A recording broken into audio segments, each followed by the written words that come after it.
রূপকন্যার মানুষ 3-4 বাসার গ্রুপ ওই রূপকন্যার গ্রুপ এগুনে আঙ্গর রাতে ঘুমো যাইতাম দেন রোকন বাহিনী, তারপর রাজু, লাল বাদশা, এগুলো সবসময় রাইতে আসে আসি আমাদেরকে হুমকি দেয়। আমার একটা ছেলে আছে, আমরা যে রাত্রেবেলা থাকবো আমার থেকে ভয় লাগে, আমি নিজেও এলাকা ছেড়ে চলে যাইতেছি।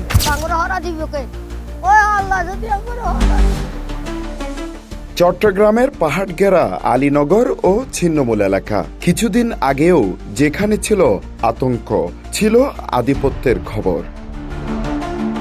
সম্প্রতি এই এলাকায় আইনশৃঙ্খলা বাহিনীর বিভিন্ন ইউনিটের 3000 সদস্যরা মিলে অভিযান চালায়। অভিযানের পর স্থাপন করা হয় প্রশাসনের কয়েকটি অস্থায়ী ক্যাম্প। অভিযান ঘিরে পুরো এলাকায় তৈরি হয় চরম উত্তেজনা।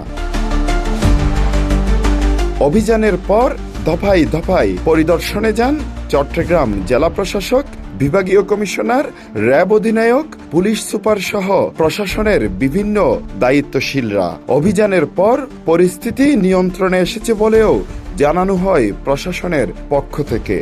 আইন শৃঙ্খলা রক্ষাকারী বাহিনী একটা পরিবেশকে এই যে আমরা এখন নিয়ন্ত্রণে রাখছি, এখন কিন্তু ভেতরে চাঁদাবাজি, মারামারি, খুনাখুনি হচ্ছে না। এই পরিস্থিতি কন্টিনিউ করলে ধীরে ধীরে পরিবেশটা সুন্দর হয়ে যাবে। আলীনগরের এলাকা পথ বেয়ে এগুলেই চোখে পড়ে মনোরম এক দৃশ্য। প্রাকৃতিক পরিবেশের সৌন্দর্য দেখে বুঝার উপায় নেই এই সৌন্দর্যের আড়ালেই রয়েছে সম্পূর্ণ ভিন্ন এক উপাখ্যান। সবুজ পাহাড় ঘেরা সরু পথে শিশুরা খেলছে, কেউ কাজে যাচ্ছে, আবার কেউ ফিরছে ঘরে। স্থানীয় বাসিন্দাদের একাংশ বলছেন এই স্বাভাবিকতার আড়ালেই লুকিয়ে আছে ভয় আর অনিশ্চয়তা। তাদের দাবি, এখনো থামেনি ভয়, কাটেনি আতঙ্ক। একটি প্রভাবশালী বাহিনীর আতঙ্কে এখনো দিন কাটছে তাদের। ভয়টা কেন, কখন আমাদের উপর হামলা করে রোকন বাহিনীর লোকেরা বিভিন্ন প্রতিদিন প্রায় রাতের 12টা 1টা 2টা এমনও রাত্রে আমরা ঘুমাতে পারি না। ওরা ডাইরেক্ট আসে নাকি গুলি দিয়ে ফুটাচ্ছে। ওদিক থেকে তো রোকন বাহিনী, তারপর রাজু, লাল বাদশা, এগুলো সবসময় রাইতে আসে আসি আমাদেরকে হুমকি দেয়। অনেক ভয়ে আছি আমরা ছেলে বাচ্চা নিয়ে কিভাবে থাকবো? আমাদের মেয়েদের পরীক্ষা চলতেছে এখন। গরু খাইছে, ছাগল খার রাইতে রোকন্যার গ্রুপে পরিদে সন্তাস আনি রোকন্যার গ্রুপে আনি বড়।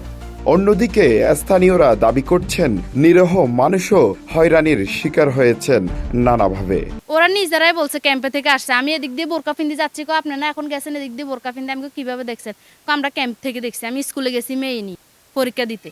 তখন ওরা বলতেছে আমাদের থেকে ফেফে খুঁজে, লেবু খুঁজে, এগুলো খুঁজে। ওরা বলতেছে এখানে আপনারা থাকতে পারবেন না, আপনারা যাওয়া লাগবে, আপনারা কিচ্ছু নিয়ে যাইতে পারবেন না এখান থেকে। গত 2 দিন আগে ওখানে গেছি, যাই দেখতেছি আমার ইট নেই। তা আমি যখন এখানে আশেপাশে মানুষকে জিজ্ঞাসা করছি, বলছে এখানে ক্যাম্পের সামনে নিয়ে গেছে। আমি ওনাদের সাথে কথা বলছি, ওনারা কোনো বক্তব্য দিতে রাজি না। সব মিলিয়ে পাহাড়ের নীরবতার আড়ালে তাদের কাছে জমে আছে অজানা এক ভয় আর আতঙ্কের উপাখ্যান। এই বাহিনীর ভয় অবশ্যই আছে। এই এলাকায় যারা বসবাস করে এই বাহিনীর ভয় অবশ্যই আছে। কারণ রোকন বাহিনী, এই রোকনে কি করছে, চট্টগ্রামে এমন কোনো সন্ত্রাসী বাহিনী নাই নিয়ে যারা হামলা করছে 4 তারিখে হামলা করার পরে এখানে দেখা গেছে যে 1000-এর অধিক সন্ত্রাসী নিয়ে এখানে হামলা চালাইছে। কারণ এখানে বাংলাদেশের মনে করেন কোনো সন্ত্রাসী যদি থাকে তো এটার জন্য অভিযান চালাবে, এটা অবশ্যই সরকার এটা চালা দিতে পারে। এখন চাচ্ছি আমরা শান্তি চাচ্ছি, এখানে শান্তি বসবাস করতে চাচ্ছি, আগের মতন চাচ্ছি। আগে যে এরকম ছিলাম এখনো এরকম থাকতে চাইতেছি। রাইতে ঘুম নাই, ফেডে ভাত নাই, এরকম করে কি আমাদের দিন যাবে? আমরা এলাকায় শান্তি চাই।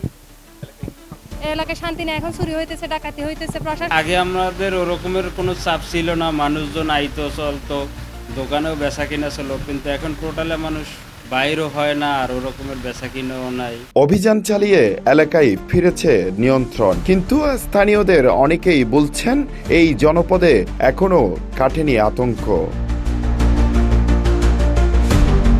চট্টগ্রামের নতুন পুলিশ সুপার মাসুদ আলম চট্টগ্রামে এসেই যোগদানের একদিন পর জঙ্গল সলিমপুরে পরিদর্শনে যান। সেখানেও তিনি ঘোষণা দেন জঙ্গল সলিমপুরে সন্ত্রাসীদের অভয়ারণ্য আর নয়। এখানকার যারা অধিবাসী আছে তারা যেন নির্বিঘ্নে, ভীতিহীন পরিবেশে, যেটা ফিয়ারলেস এনভায়রনমেন্ট বলে, এই পরিবেশে তারা যেন শান্তিপূর্ণভাবে এখানে বসবাস করে, কোনো রকম সন্ত্রাসের অভয়ারণ্য এখানে তৈরি না হয়, সেই নিশ্চয়তা দেওয়ার জন্য আমি এখানে আসি। এত কিছুর পর জঙ্গল সলিমপুর আজ আর নতুন কোনো পরিবেশে পরিদর্শনে যান। সেখানেও তিনি ঘোষণা দেন জঙ্গল সলিমপুরে সন্ত্রাসীদের অভয়ারণ্য আর নয়। আলীনগর আর ছিন্নমূল এলাকার সাধারণ বাসিন্দাদের প্রশ্ন, সত্যি কি স্বাভাবিক হবে আলীনগর ও ছিন্নমূল এলাকা? আশপাশের এলাকার বাসিন্দাদের মতো করে সাধারণ ও স্বাভাবিক জীবন কাটাতে পারবে তো তারা? Hossain Abbas, CTG post, Chittagong.